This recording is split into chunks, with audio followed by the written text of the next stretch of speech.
Magandang araw mga idol. Pag-uusapan po natin ngayon ang laban ni Jake Paul at ang nilulutong laban din ng angas ng Pinas na si John Riel Casimero. Pero bago po natin ituloy yan, ay hihingi po sana ako sa inyo ng isang subscribe para supportable dito sa aking channel. Muli na naman nga pong lumaban sa boxing ring ang YouTuber boxer na si Jake Paul. Ang kanyang katunggali ay walang iba kundi si Ryan Borland, isang veteranong boxer. May kartada po itong 17 wins, 6 knockouts, 3 talo at 2 po doon ay na-knockout siya. Habang si Jake Paul naman po ay may 9 wins, 6 knockouts at 1 talo lamang. Dito nga po sa laban na to ay pinagmukhang baguhan ni Jake Paul ang veteranong boxer na si Ryan Borland. Hindi nga niya ito pinaporma sa kanilang laban. Pagkatapos nga ng laban na ito mga idol, ay agad nga pong tinawag ni Jake Paul si Canelo Alvarez at hinamon niya ito sa isang laban. Sobrang confident na ngayon ni Jake Paul na labanan si Canelo Alvarez dahil sa mga tinalo niya ng mga boxer. May mga sinasabi kasi dati na yung mga tinatalo lang ni Jake Paul is hindi mga totoong boxer, mga MMA fighter. Pero dito sa pagkakataon na to is totoong boxer na po ang tinalo niya. Hanggang sa hinamon na nga niya si Canelo. Kung titingnan nga po natin yung kartada ni Jake Paul, no, may nag-iisa lang po siyang talo dito po sa kapatid ni Tyson Fury na si Tommy Fury. May kartada po ito na 10 wins, 4 knockouts at wala pong talo. Napakalinis po ng record.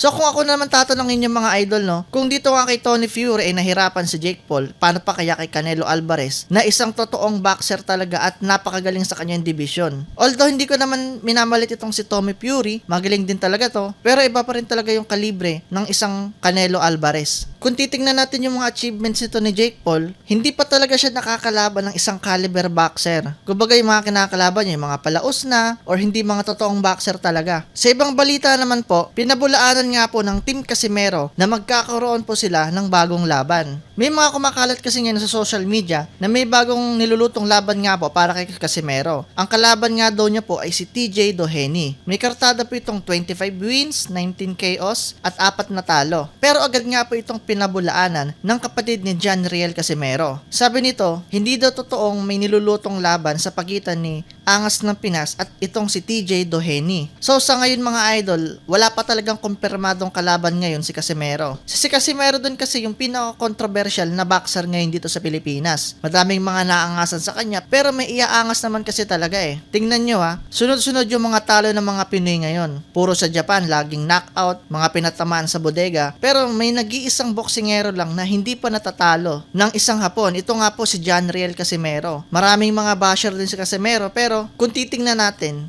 parang siya lang talaga ang alas ng Pilipinas para magkaroon ulit ng world champion. Yun lang po mga idol, kita-kits po tayo sa next vlog natin.